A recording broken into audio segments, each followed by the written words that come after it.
Hello. Hi, everyone. Thank you so much for joining. Welcome to the second event in the Koreadathon Speaker Series. I'm Monica, and I'm joined by my host, Chloe. Hello.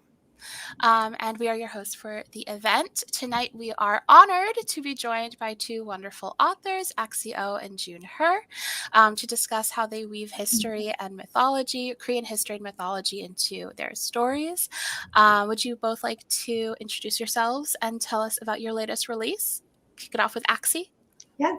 Hi, I'm so glad to be here. So happy to talk to all of you. My latest release is called The Girl Who Fell Beneath the Sea. It's a YA fantasy reimagining of a Korean folktale. The folktale is called The Tale of Shincheong, but also there's like a lot of different Korean legends and myths, and not even some random ones that are not even Korean that I made up. It's like a lot of fun stuff going on in this book, and it's about a girl whose land is cursed by storm sent by the sea god, and she has to adventure to the spirit realm to figure out what's going on and lift the curse from her people. So it's a really fun fantasy. It's a romantic fantasy adventure for young adults. Yay! And June? Axie Oh's book is amazing. My latest release is The Red Palace, and this one is set in 18th century Korea, and it's about a young palace nurse and an police inspector who work together to look into a series of grisly murders. But then their investigation gets complicated when the crown prince becomes a suspect. So cool. So yeah, to kick things off and sort of ease us in, we'll start off with a little warm-up question. Both of you have talked about your love of Korean dramas, and so I'd love to know, like, how's that impacted your storytelling at all? And then, of course, any recommendations? Yes. I love K-dramas.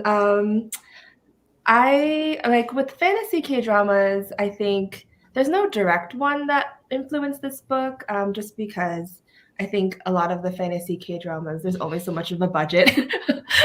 So I think even the one that's like the Bride of the Water God is based off of manhwa, and I think they like modernized it because if they did the fantasy version, it would have been like too expensive.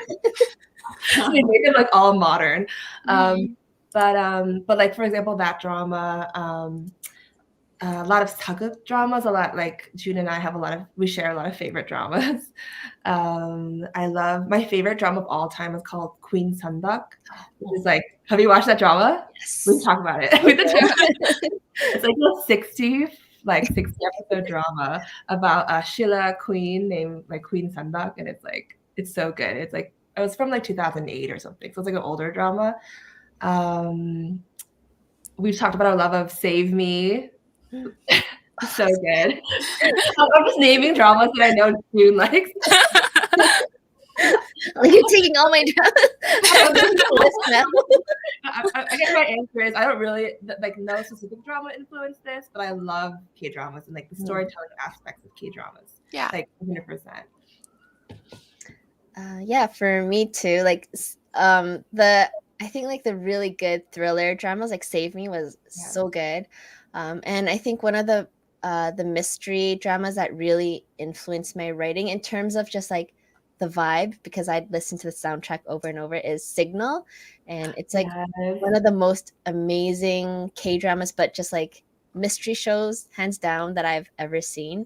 And I think it influenced me in the sense that I try to capture the angst that Korean dramas are really good at delivering, and the intensity, and just like, yeah, like it just incites so much fear when I was watching it. And so that's something I was trying to capture in my thriller.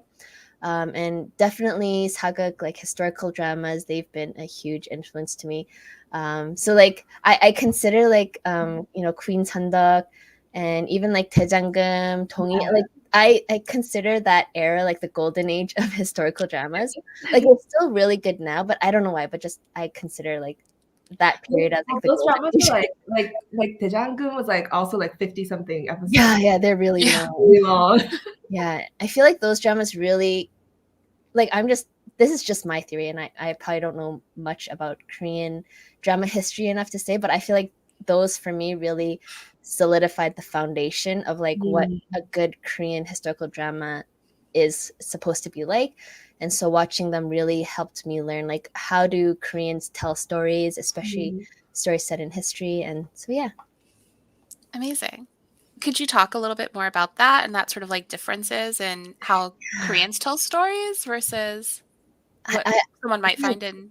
That's a really good question. I feel like I can't say I'm an expert, so I can't say like Western historical dramas are like this and Koreans are like that.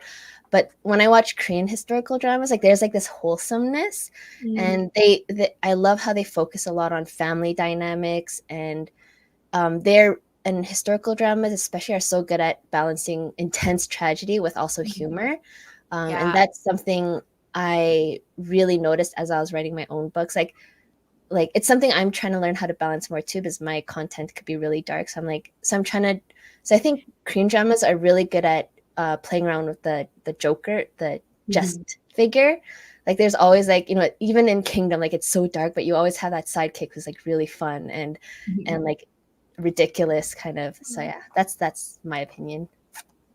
I agree with that. Like Koreans love melodrama. We also love humor and like that love slapstick jokes, but also like I think some of like the most iconic Korean films are comedies, but also like My Sassy Girl. Like My Sassy Girl is one of the most iconic Korean films. And on the surface level, it's very funny. But also there's so many different like themes of grief. Like, I think the biggest theme of that movie is grief, but also so much humor in that movie. And I think Koreans are just we love to do that. We like to mix it up. Have emotions. Seriously, like all the most dramatic emotions. Yeah. I totally agree with that. Amazing. So what like sparked your interest in writing Korean mythology and history? And also, do you have like a favorite myth or era? Maybe Axie can answer first. Yeah, I actually wanted to talk about, because I don't write historical fiction, but my favorite era of Korean history is that Queen Sundak era, and it's 100% because of that drama. Yeah. Fair. I think it's like the Three Kingdoms era, when it's like there were three kingdoms in Korea. It was like the Shilla, Paekje, and Goguryeo kingdoms. And I mean, correct me if I'm wrong, June, but I think like Queen Sundak, that was like the only times they ever had queens in Korea, like that ruled alone, was the Shilla era. And then, yeah, so I was just thinking, I was thinking of this question. I was like, I know this a history part is directed at June, but I love history. And like, I'm like the target audience for your books, June, because I'm a history nerd. And I'm Korean. So give it to me. Do you think you'd ever write historical fiction, like Korean?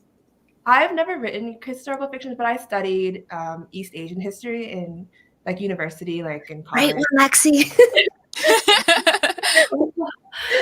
So I love Korean history. Korean history actually really influenced my debut, which was sci-fi, which is interesting. Like the ideology of like the 1930s Korean movement of independence really influenced my futuristic sci-fi novel. I love that. Yeah, but in terms of myths and legends, I didn't know a lot of myths and legends growing up. I knew folk tales only because I had like picture books, just in my house that I guess my parents had around, that were just like folk tales that were translated to English, and I would read them. That they're just lying around my house. But like myths and legends was more a thing that I came to learn about later, because all I knew was like Greek myths. I love Greek myths, but I didn't know anything about Korean myths until like later in life, when I realized they existed. And started researching, like actively looking up Korean myths, Korean legends, and they would also show up in a lot of historical texts, right? Because a lot of historical texts, they sort of say this like king was, the reason he exists is for this like legend, right? So that's like in these historical texts. But yeah, in terms of like myths, I really love the gumiho.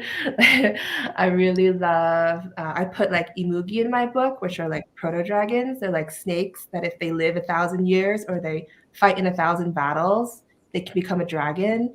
And so like the first time I actually ever saw that was in Ellen O's debut, her book Prophecy. She has these in her book. She's like a lot of different mythological creatures.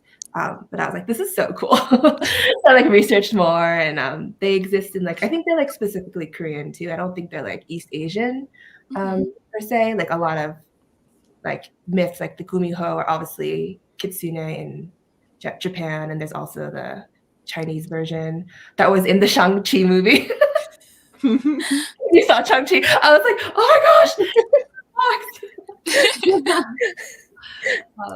But yeah, I think those sort of mythological creatures was really cool, and I learned about them later in life. Amazing.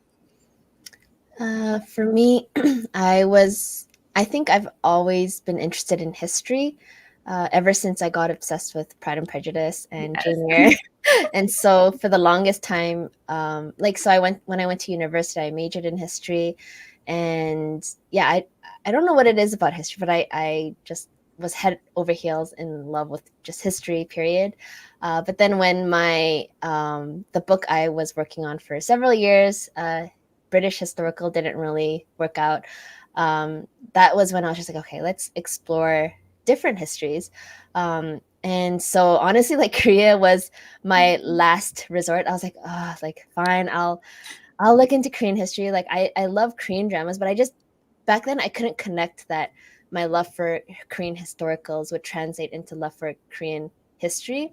But then when I began researching, I was just like, oh, it's so bloody, but so like glorious and like problematic, but also beautiful. And I just fell in love with the complexity, and also like Korean history is filled with so much tragedy as well. And so I was really drawn to that. And so ever since, I've just been really interested in the Chosun period, mainly because the Chosun era is more accessible, like resource wise.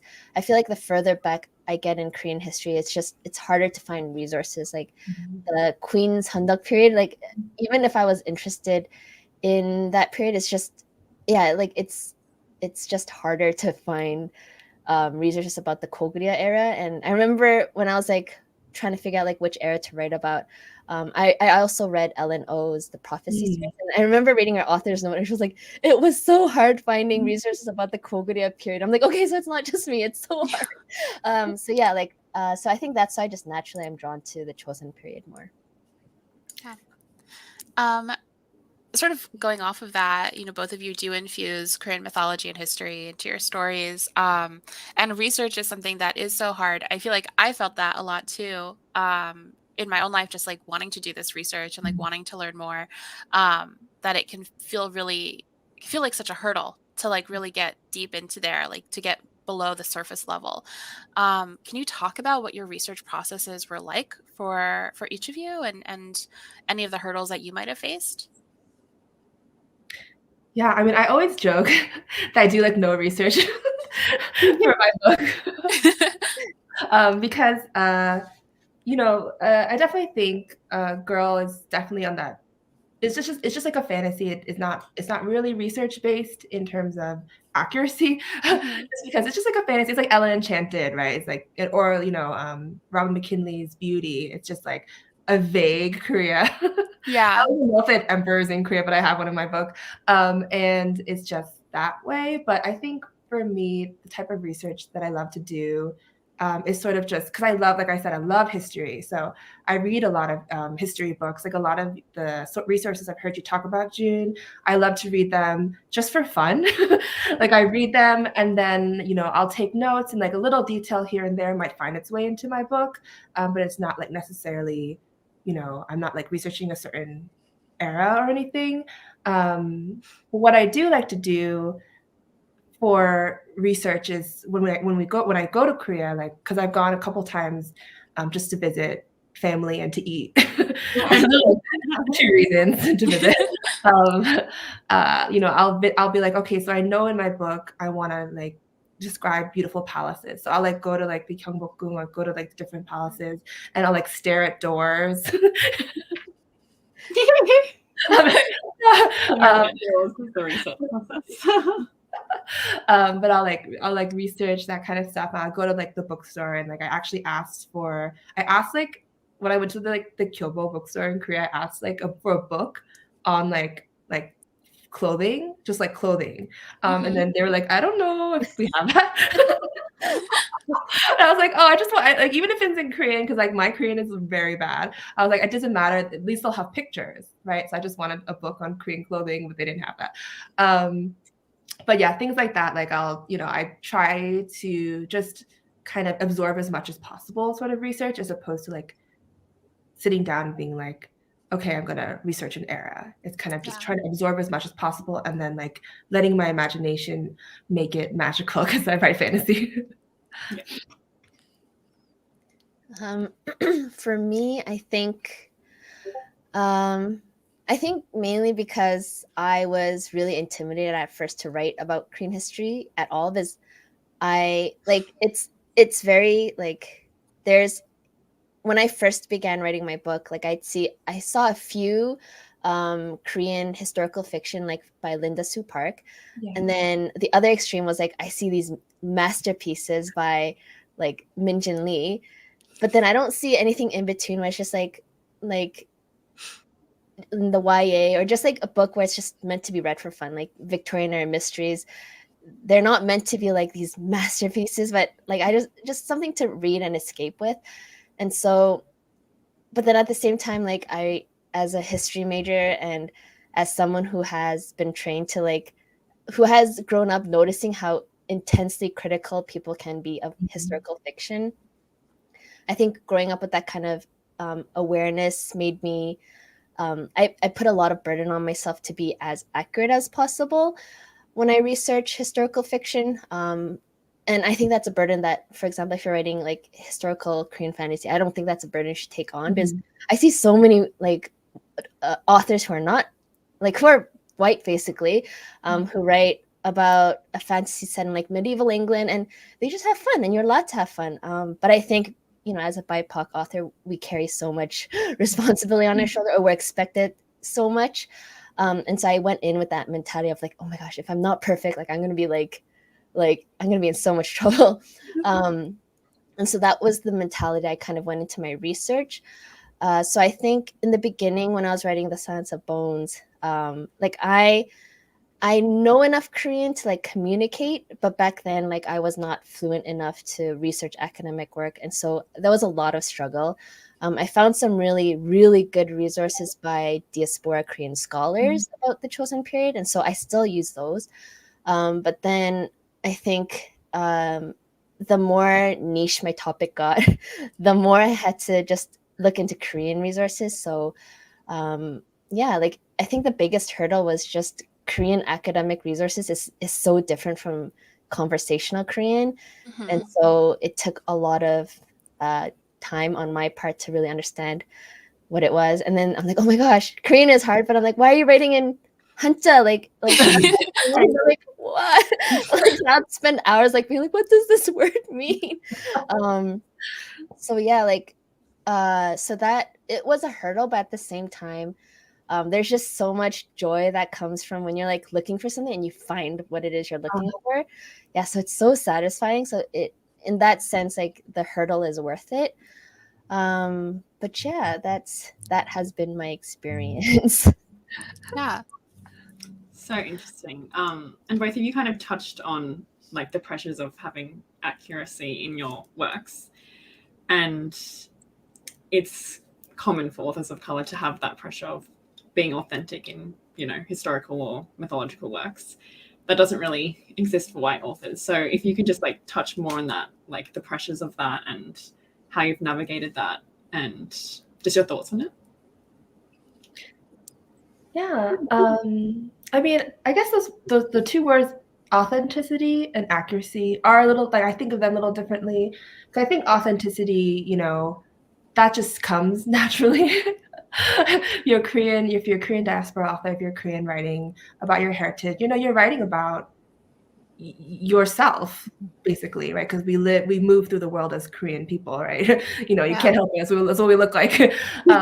And you know, the cultures, our grandmothers, our grandparents, you know, like that's just our parents, our siblings, if we have them, right? That's just who we are. So I never think authenticity is the issue. I think for me, sometimes accuracy is just because I don't want people to think, I don't want people to ever be pulled out of the story. So like with Girl, like, you know, if I suddenly talk about cowboy hats, like people are gonna be like, what? You know, I never want to pull anyone out of the story. So in that way, I'm very like meticulous about some details. Like I think in my book, in the final stages, there was like I mentioned a tree in the book. I forgot what tree it is. I think I said it was like an oak tree. I don't know. And then I was like, do they have those in Korea? Like, do they have oak trees in Korea? Because like my basis of knowledge is like North American because I was born here. So I was like, I don't even know. So I like Googled. I don't know what I came up with, but it was very like, okay, whatever tree I had put in is not a native to Korea tree. And so I was like, I have to change this tree and the description of this tree as well. So like it was like a very like last minute like in the proofreading stage moment. But things like that, like in terms of accuracy, I do think of that kind of stuff, just because I don't want that's just the craft thing. I think I don't want the reader to ever be pulled out of the story because of some sort of anachronism, right? But authenticity is like a totally different subject. I don't think, you know, if you're a person of color, if you're marginalized, writing about your marginalization, your experience, you don't have to prove anything to anyone. You don't have to earn anything. You already earned it. You already have proven it by existing. Yeah. Yeah, I definitely think that. I agree. Yeah. June. Yeah, that's a great point. Like I think like for me as well, I don't really think about authenticity. Mainly for me, it's more like I didn't know how Korean I was until I began writing my books, and I was like looking into history. I'm like, oh, like the hierarchy, you know, where it's like you respect your elders and like filial duty and loyalty and things like that. I'm like, oh, it's like very entrenched in Korean value, like traditional values. I'm like, I didn't know that. I thought my parents were just like, I thought me and my family were our own island, and we were just like that. Like our values were just a family thing. But I'm like, oh, it's actually from history. And so, yeah, like the more I learn about Korean history, it's more like, oh, I am Korean, and that's something I never really reflected on until I had to face Korean history. And like Axie said, like when it comes to authenticity, it's like we are ourselves and we're just drawing from the stories we grew up with, from the experiences we grew up with. And I think what I consider authentic Korean is very different from what another Korean would consider authentic. And so I think when it comes to like, you know, I've seen like people criticizing other authors not being authentic, even though they're from that ethnic group. And so I think that can get really problematic because you don't know their story. Yeah. And when it comes to accuracy, I wrestle with it a lot. Like I sometimes like wake up in cold sweat. I'm like, oh my gosh, you know, like I said, like, did I get that tree wrong? Or did that animal not exist in Chosun Korea?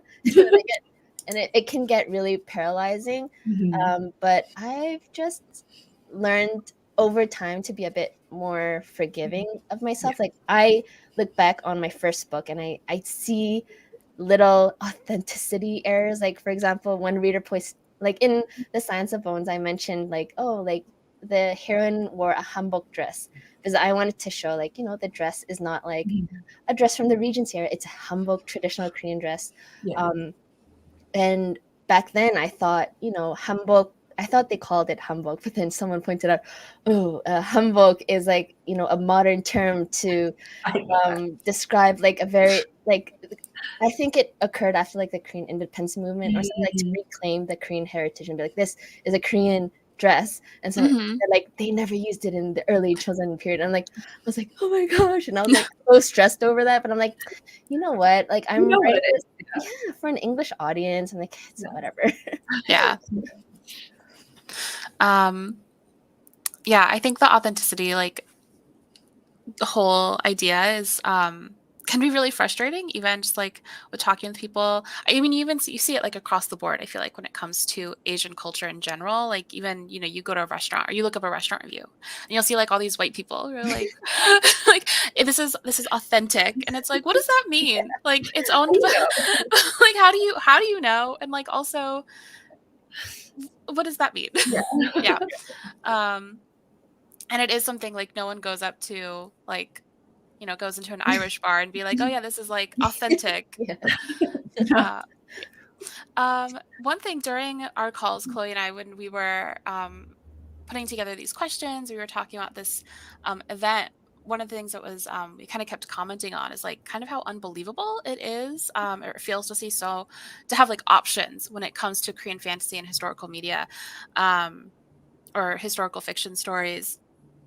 I remember the first Koreadathon, I think like I was able to offer up, like when I was giving suggestions, like two that I knew about at the time, and it's been wild. And like I think it was Chloe who kept saying like, isn't it wild?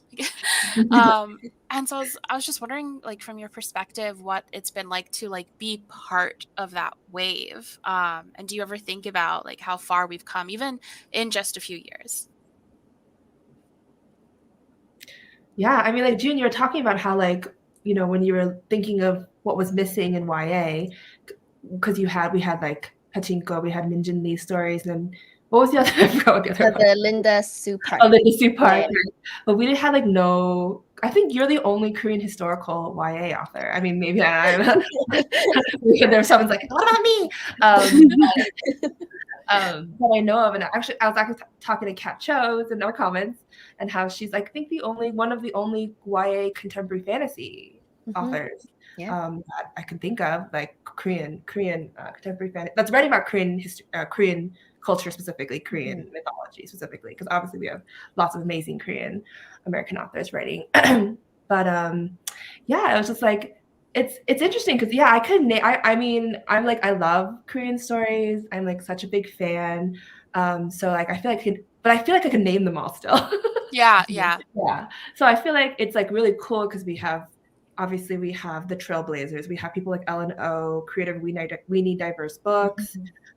We have like Min Jin Lee, and then there's so many great Korean diaspora, Korean American authors, also Korean authors in translation from Korea, which is a really cool. Yeah, and it's cool. I mean, like, girl hit the list. So that was actually really cool because it was like she's like on like they have like the list, and they have like the book, books, and I was like, there's my character in a hanbok, right? And I was like, that's so cool, right? Things like that. I have thoughts like that because I am very like, I love Korean books. That's something that I've just always really loved. In that if you're an author in the chat right now and you ever need a blurb, that's what you come to these things for. We're like, but June and I are we're part of that wave, which is such an honor, so cool. But I feel like we need more, always need more Korean diaspora writers. So yeah, so like, it's really cool. I feel like I can, from like 2013 is when I first started trying to get published. And I think at the time it was just L&O in the Y fantasy space. Obviously Jenny Han, Maureen Gu, in the contemporary space. But we've come a long way. But there's still a ways to go. Yeah, for sure. Mm-hmm. Yeah, when I was first just considering what to write, whether I should write a Korean historical or not, I think L&O was the only Korean historical fantasy in YA. I think, like, maybe there are a few out there, but hers was like the most like easy to search up rather than like Googling, going down the rabbit hole. Routine, yeah, like L&O's like the Prophecy series, like that was the first one I found that was written like a Korean historical fantasy. Like maybe there are others out there, but that was the only one I could find. And then I saw that she had really pushed for the We Need Diverse movement, and that really encouraged me to write at all about Korean historical. And then from there, it's weird. It's like when I was researching back then for Korean fiction, like I couldn't find too many that were recent and that were really getting like spotlighted. and that was like 2015. But then over the years, and then I also looked up Axie's Bucket too back then. Sci-fi. Yeah, and so that was really encouraging as well.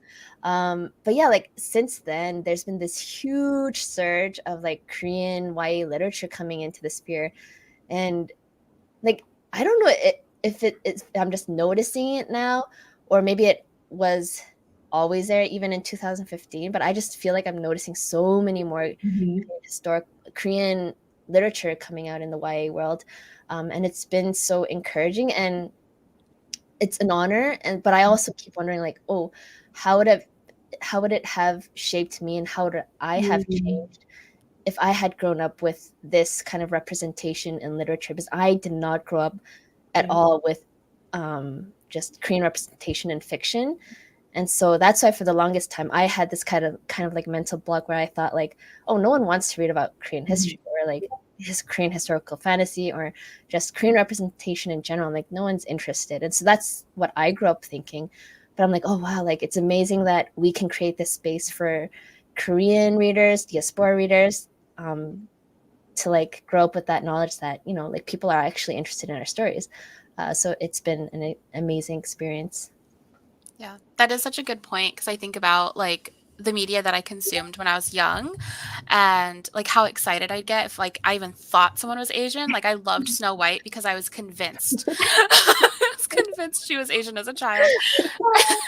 And then even growing up, you know, Gilmore Girls, and the Lane and her mom. And I remember watching that and being like, oh my gosh, this is representation. And then, you know, growing up and then being like, oh gosh, that was horrible.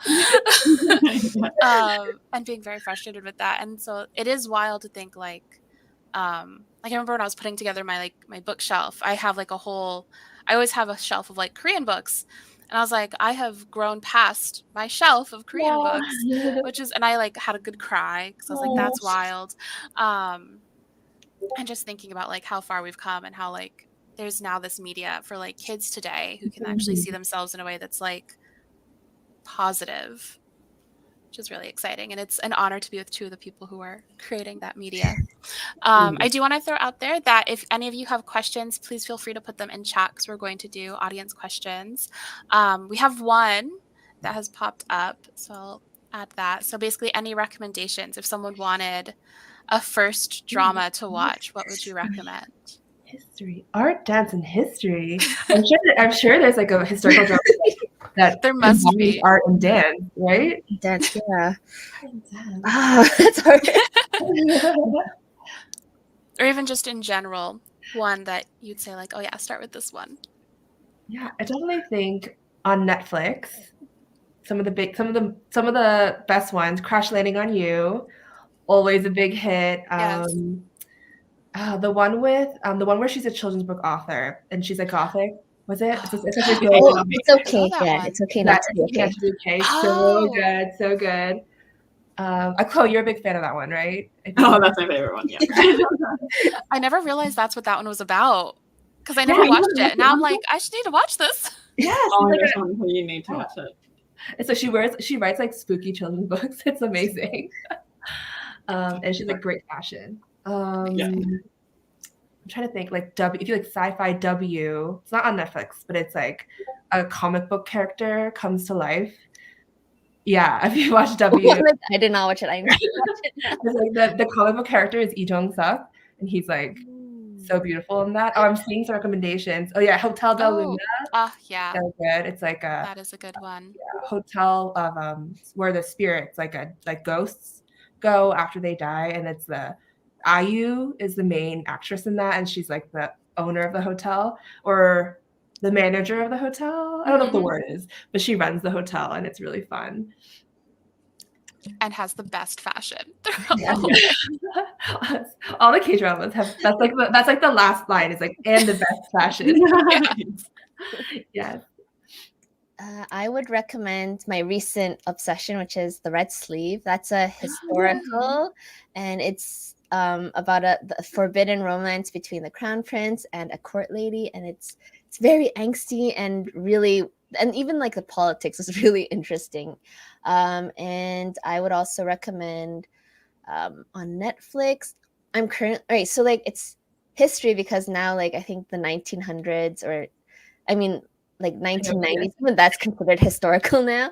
I think the Reply series is really good. Like Reply in 1997, Reply, and there's two more. Yeah. Like those ones are really, really like it just creates this nostalgia. Even though I don't know Korea back then, but it just creates this nostalgia. I don't know, it's something that like you feel nostalgic for something exactly. because there are elements in it that are familiar, like Yeah. like families sharing food is like so familiar. And Those friendships. yeah, I love that about that series. And right now the one I'm watching and really enjoying is it's like I think it's like 20 21 25 or something. My mom's watching that. Yeah, it's so good. It's so good. Yes, I recommend those ones.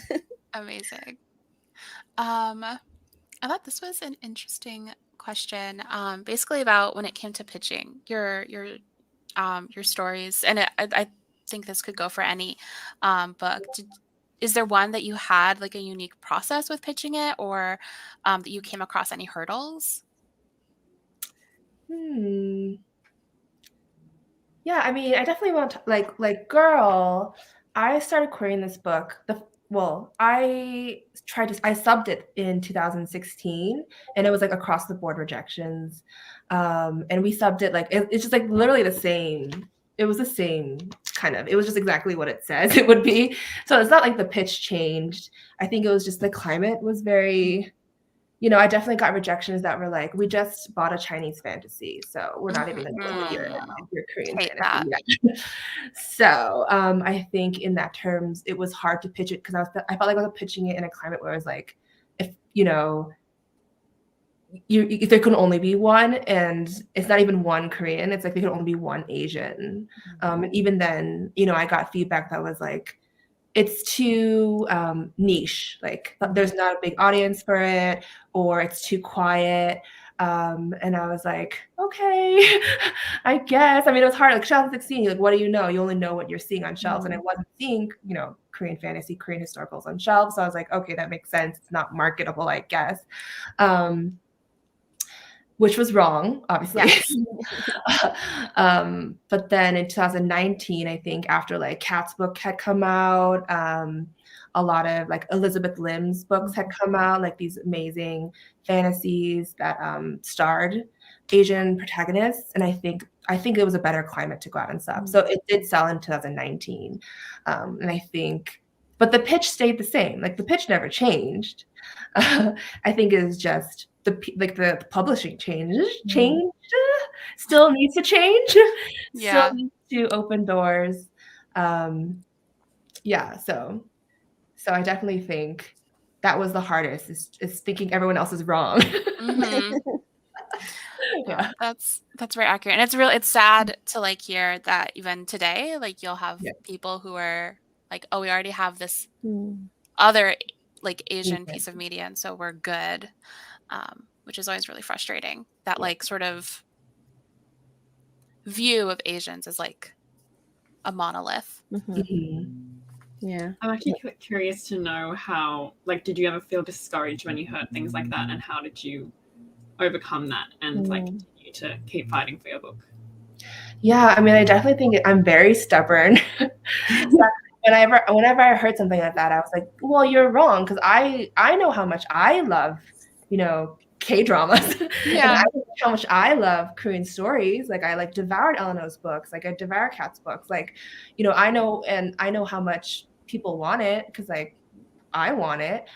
So when people like put me down, I'm very like stubborn in that way where it's like, well, I'll show you. Like that's always that's like my type of personality. I do feel down sometimes. It helped that my mom and my family, a lot of my family members actually read the book like as a manuscript, and so they encouraged me to like just keep trying. We love this book.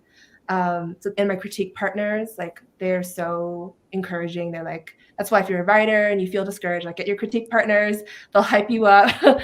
They'll tell you to keep going. I'm so glad for that because I could have given up in 2016 when I got all rejections. And some of them were like draft rejections. I was like, okay, that makes sense. Maybe blah, blah, blah. You know, sometimes people say like, there's too many characters, too many character names. And I'm like, is it because they all have Korean names? If they were like Daenerys and Jon Snow and like, Yeah. would they not? Would it be much easier for you? So I have like thoughts like that. So I did feel discouraged a lot, but I definitely have that like stubbornness in me that's like, well, I'll show you.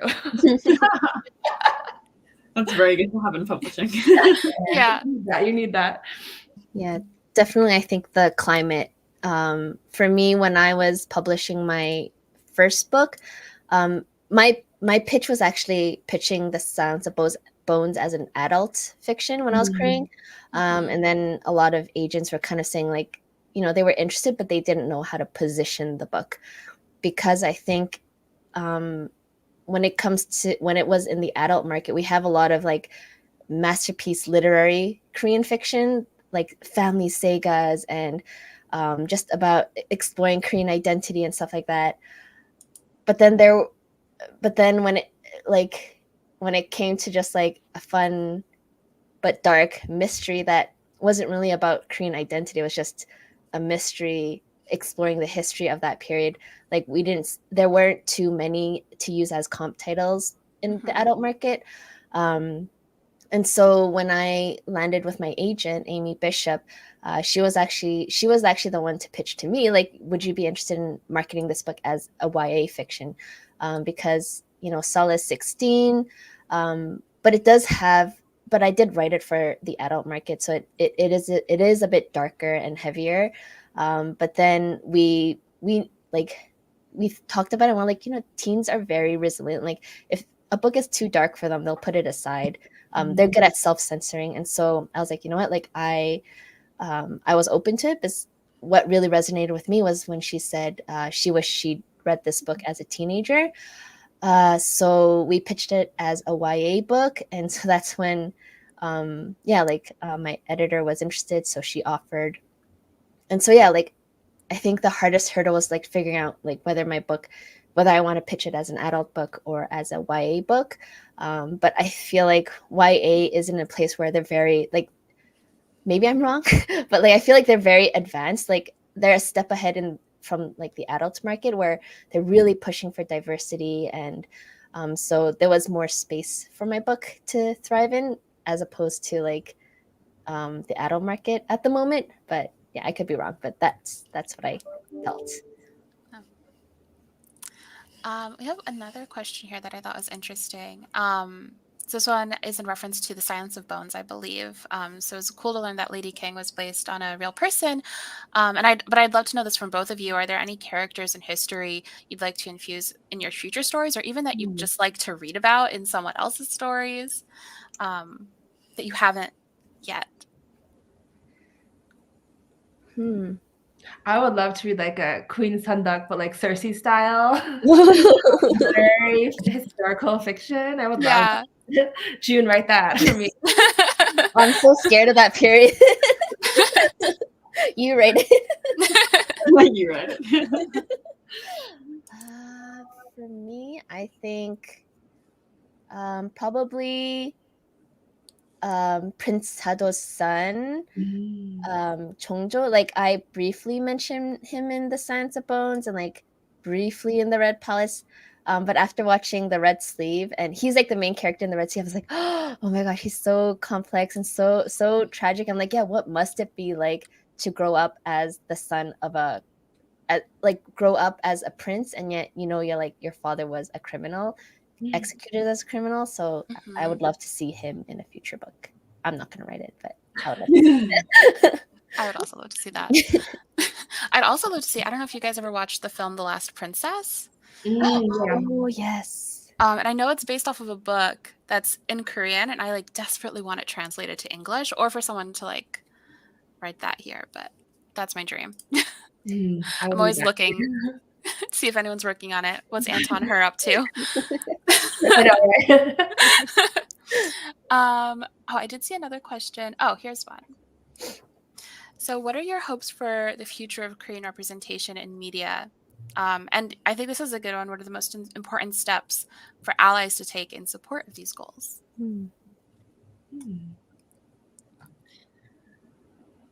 I guess, I mean, always more representation, Korean representation. There's a lot of Korean representation from in the media that are like from Korea, like a lot of, obviously K-pop representation and K-dramas. But I think seeing more Korean diaspora actors on screen would be really cool. Like I know, like the other day, I forgot her name. I think it's like Jung Ho-yeon, the actress from Squid Games. She was on the cover of like Vogue magazine, U.S. Vogue, and I think she was the first either Korean, or even Asian. I'm not sure, but on the cover of U.S. Vogue ever, in like the entire like history of the magazine, and it was like, such a big moment. It was like, how what like. What about like I don't know Sandra Oh? Was she never? I guess she never was on U.S. Vogue like by herself. She might have been like in like a an ensemble cast, never like by themselves. And I was like, that's so cool. But then I had a thought to myself, well, why hasn't Sandra Oh been on the cover? Yeah, right? That's wild. I know it's wild to me. I was like, she should be. So that kind of idea, like having more Korean American, more Korean diaspora representation in the media is something that I really want, just because I know there's like a lot in terms of Korean dramas being imported, which is so cool. Like I love. I think like Snowdrop is on like Disney Plus now, which is like okay, K-drama Disney. Yeah, like okay, but I also want to see. I think there was like a K-pop show on Disney like a couple years ago. I think things like that. Like I want to see that. More of that. Yeah, I definitely think. For me, I'm really interested in seeing more Korean diaspora experiences represented in K-dramas. Oh yeah. Yeah, it's like for me, maybe because like I've always been like I think when it comes to diaspora Koreans, like I don't see much of their experiences represented in Korean dramas, like which is fine. But I would love to know that that experience is welcomed and embraced even in Korea. And I think creating that sense of unity, it lessens the burden for Korean diaspora like writers or artists to even write about their own experiences without feeling like that they'll be judged or like gate-kept. So I would love to see that more. Yeah. Did you watch My Lovely Samsoon? Did you ever watch that one? It's an older drama. Yes. She's like the older Nuna, right? Yeah, she's like Hyunbin is in it. Like from Crash Yeah. He's like really young in that. He's like in his 20s. So you want to see Hyunbin in his 20s? He's in that drama. So good. Classic. Daniel Henney, that was his debut. Yes. Yeah. Like so young and handsome, and he was like I think he played a Korean American character, and most of his dialogue is in English in the show.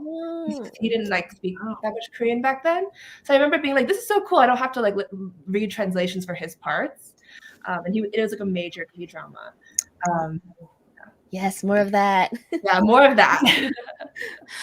I mean, kind of hopping off of that, have you kind of had those conversations or noticed those conversations around the sort of differences in experience between Koreans who grew up and live in Korea versus diaspora? And has that affected, I guess, your stories in any way, or has it affected, I don't know, like just have you seen that conversation coming up with readers even? I don't really talk to too many Korean readers in Korea.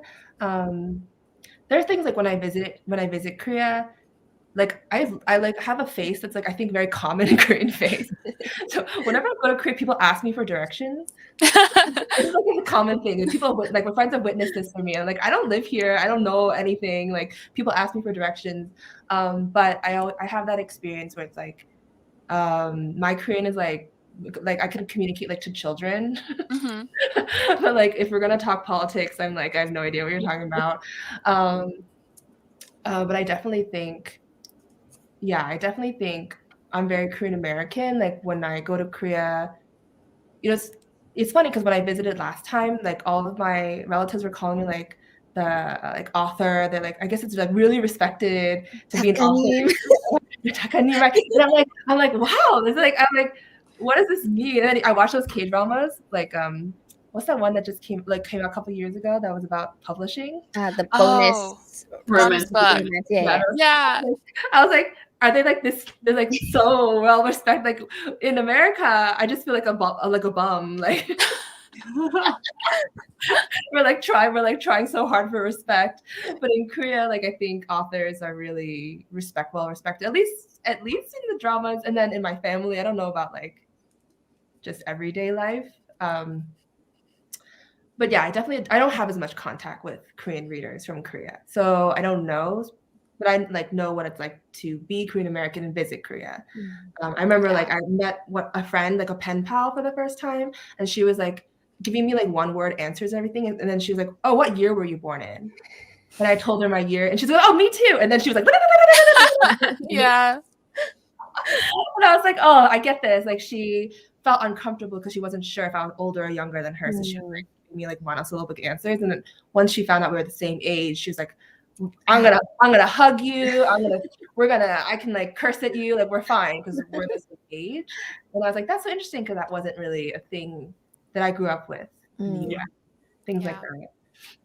Yeah. I think for me, I've always while writing my books, like I've been really afraid of the Korean born and raised and educated Korean readers, but I think I'm coming to realize that they are far less harsh on us than Korean Americans or Korean Canadians are on the writers, because I think because we have like we're getting more representation now, but because it is like compared to like representation of like Americans or Canadians or British people in media, like there is that kind of like a sense of like, oh my gosh, like you need to do it right. But yeah, like I feel like I'm less afraid of them, of like the Korean reader base than I was initially, because I think they're much more forgiving and understanding that we are diaspora writers at the end of the day. Yeah. Amazing. Well, this has been the most wonderful discussion. Chloe, did you have any final questions? Not that I can think of right now. Okay, that's totally fine. It's been a total honor to have you both here. Thank you so much for your time and for just sharing all of this with everybody. And I did want to make an announcement that our next live is going to be on Friday, which I'm really excited for, and we're going to be joined by Frances Cha, who's the author of If I Had Your Face. So very excited for that. But yeah, this has been amazing. Thank you both so much. Yeah, have a great rest of your evening. Thank you. And be sure to read their books for Koreedathon.